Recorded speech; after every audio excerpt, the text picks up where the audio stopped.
Eshi kabajamootaa fi jaallatamootaa kan jaallattan waaqayyo isiniin kan jaallatu hordoftoonni chaanaalii keenya hundumti keessan akkam jirtu akkam yoo nageessanii akkamiin turtanii guyyaa har'aatiin kan nu ga'e waaqa keenyaaf galanni haa ta'u maqaan giftii keenya qulqulleetti dubroo maaraam maqaan ishee ergamoonni waaqayyo maqaan isaanii toloonni waaqayyo maqaan isaanii kan galatooman kan ulfaatan nuuf haa ta'an. Guyyaa har'aa kan ammoo akka fedhaa fi jaalala waaqayyootti qoricha aadaa fi hojii xinqolaa isa jedhu waliitiin ni ilaalla jechaadha.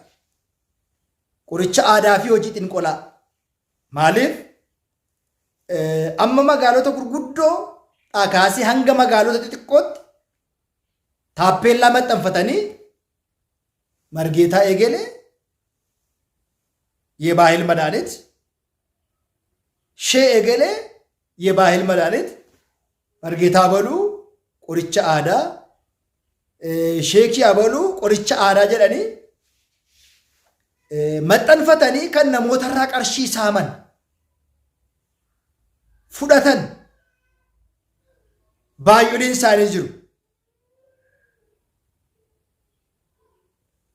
ኩን አከሚtti ilaalama ija kitaaba qulqulluutiin waa'een qoricha aadaa akkamitti ilaalama? Qorichi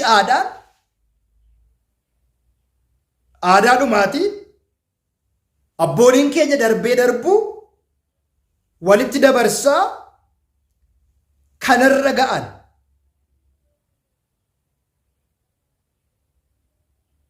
ta'uu isaanii hundi keenya ni beekna.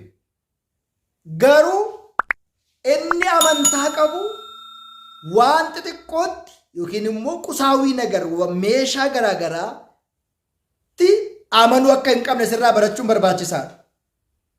Ani kiristaana taanaan kan na fayyisus, kan na jiraachisus, kan na eegus, kan naa kennus, kan narraa fudhatus waaqayyo qofaadha jedhee amanuudha. Cirumayyuu hir'ina amantaan qaba taanaan waanuma agarratti dhaqnee rarra'uudha.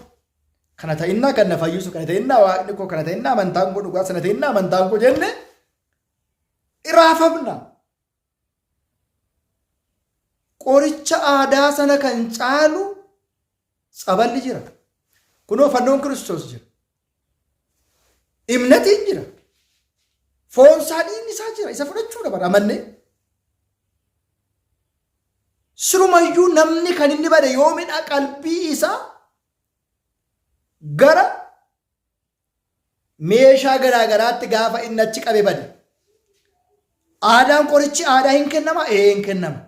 Homaa kan hin beekne, matatii xinqolaa of keessaa kan hin qabne, homaa tokko hojii moraa kan of keessaa hin qabne, kan akka qoricha michii, kan akka qoricha koosuu, kan akka qoricha huba qoonqoo, mata bowwoo, wantoonni garaagaraa homaan mora of keessaa hin qabne danuun isaanii jiru.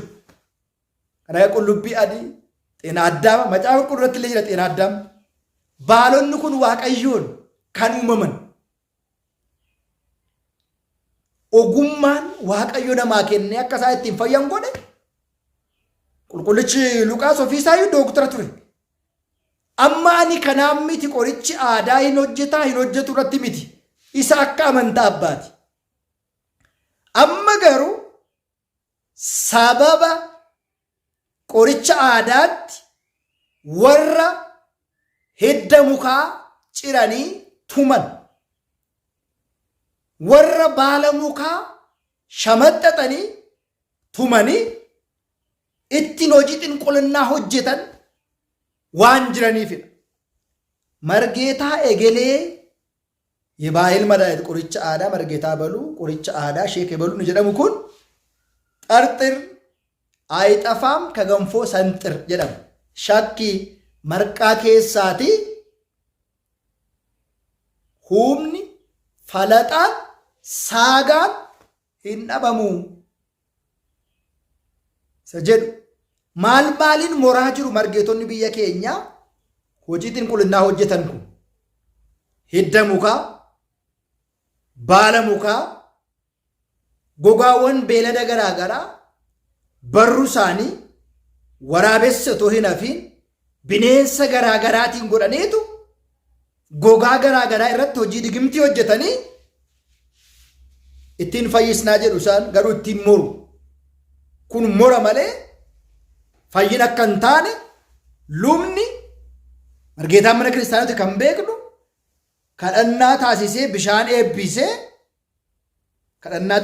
eebbisee maqaa gooftaa keenya qoricha keenya Iyyasuus Kiristoositiin hafuurri moraa, hafuurri digimtii, hafuurri xinqolaa nama kana walitti galee walda galeerraa ka'i jedhee xoo'ee malee baala tumee hidda mukaa cafaccafee qaxaqqaxee kana aarsi, kana uradhu, kana dhugi, kana dibadhu jedhu kun baay'ooliin keessan akka beektan, akka hubattan as keessa digimtiin, xinqolaan, morri jiraachuu isaa beekuun isinirra jira. Yoo dhibamne sabala mana kiristaanaa cuuphamuu, gara boolii mana kiristaanaa deemuu malee gara margeetaa eegalee gara sheeka galee deemuun nurra hin jiru. Dhuunfaadhaan mana isaaniitti warri hojjetan kun manni isaanii otoo ilaalamee gogaan waraabessaa, nyaarri waraabessaa, faanni waraabessaa, hiddi mukaa garaagaraa, baalli mukaa garaagaraa irratti hojjetamee qammamamee qindeeffamee taa'e kun nuuf fayyina hin ta'u. Namni baay'een keessan kanaan gowwoomtaniittu qarshii amma kana kaffali gaa'ilaatiif maaliidhaaf sinfata wasiif waan garaagaraa jedhaniiti ummata keenya ittiin burjaajessu. Sanaan booda maqaa haadha kee, maqaa maal kee, galmeessi fidi, maal kee fidi ni jedhamu kun akka of eeggannoo gootanii fi mana kiristaanaa keessa dhokatanii luba fakkaatanii gama tokkoon fannoo, gama tokkoon awda nagastii, gama tokkoon qoobii, gama tokkoon immoo waa biraa warri baatan guyyaa isaa eeggata malee akkuma namicha mojoo kana ba'uunsaa waan oolu miti. Hinaafuu inni warra akkasii gadi fageenyaatiin hubadhaa. Jireenya keessan balleessaa kan jiran, gaa'ila keessan balleessaa kan jiran, eebba isin dhowwaa kan jiran, nagaa isin dhowwaa kan jiran warra akkasiiti. Qulqullichi Daawit faaruu 145 lakkoofsa 2 Waaqayyoon garuu warra hidhaman ni hiikaa jedha. Warra maal ta'an? Warra hidhaman. Seexanas haa ta'u, xinqolaas haa ta'u, daftaraas haa ta'u, muras haa ta'u, sheekiis haa ta'u, warra hidhamtan Waaqayyoo isin hiika. Warri gaa'illi keessan hidhame. Warri eebbi keessan hidhame. Warri carraa keessan hidhame. Warri hojjettanii eebba dhabdan. Warri hojjettanii harka keessan irra barruu keessan irra eebbi hin jirre Waaqayyootti dabarsaa kennaa. Ilee Waaqayyo harka koo ilaali jedhaa. Ilee Waaqayyo barruu koo ilaali jedhaa. Ilee Waaqayyo ati na hiiki jedhaa. Ati na eebbisi jedhaa. Ati narraa qabi jedhaa. Yaaqoobii fi Israa'el irratti morri xinqolaan asmaatiin hin hojjetu jedhaa. Isin hin hojjetu jennaan isin irratti hin hojjetu. Isin shakkinaan isin sodaannaan isin laphee kenninaan isin irratti hojjeta. As keessatti immoo soomuun, sagaduun, kadhachuun seeraati isaan kana sadan namni raawwatu soomuu, sagadu, kadhatu itti aanee foonsaa dhiiga isaa fudhatu, xabala xammaqatu, matatiin, digimtiin, morri waan kabila irratti hojjetu. Narratti hojjetu jechuu qabdaga.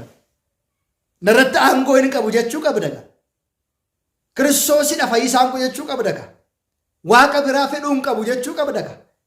Itti dabarsitee of kennuu qabdaga. Shakkuu dhiisuu qabdaga. Sodaa dhaabuu qabdaga. Abbaan barbaade hantuuta gannasee dhiiga baxabbaxee dafii kee, barrii kee, jireenya kee iddoo lafa hojii keetti ajeessa awwaaluu danda'a. Narratti hojjetu jennaan sirratti hojjetu.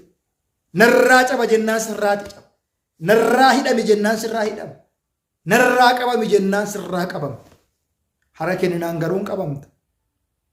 Waan ta'eedhaaf qoricha aadaa wal qabatee warreen hojii xinqullinnaa hojjetan jiru of eeggadhaa. Yoo barbaadde qibaa quddusii eebbifadhuu fudhuu, mana kiristaanaatti dibadhu, xabala dhiqadhu, dibadhu, imnatii dibadhu, soomi sagadii, foonsaa fudhadhu, dhiigasaa dhugi malee የሚመዳኒት ወደ ጀዳኒ መንደረ ከት ከነን ኩን xinqullinnaarra kan fagaatan akka hin taanee fi isinis kanaan gowwummoo kan qabne sin beeksisuudhaa fi har'aaf kanumaan nugaa kan nu barsiise kan nu gorse waaqa abboolii keenyaaf galanni haa ta'u.